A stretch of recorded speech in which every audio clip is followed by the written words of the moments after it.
Hello friends, cold cough suit throat बच्चों में इतना कॉमन होता है कि इसका परमानेंट सोल्यूशन ढूंढना बहुत ज़रूरी था।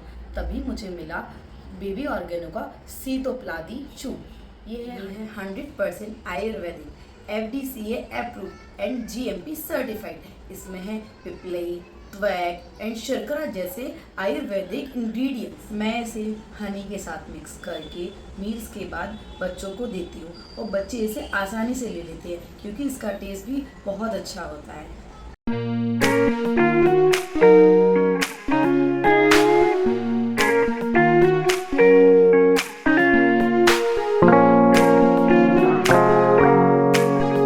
रिलीफ तो मिलता ही है, साथ में इम्यूनिटी भी नेचुरली स्ट्रांग होती है। ये मेरी स्मार्ट मॉम का रूटीन बन चुका है।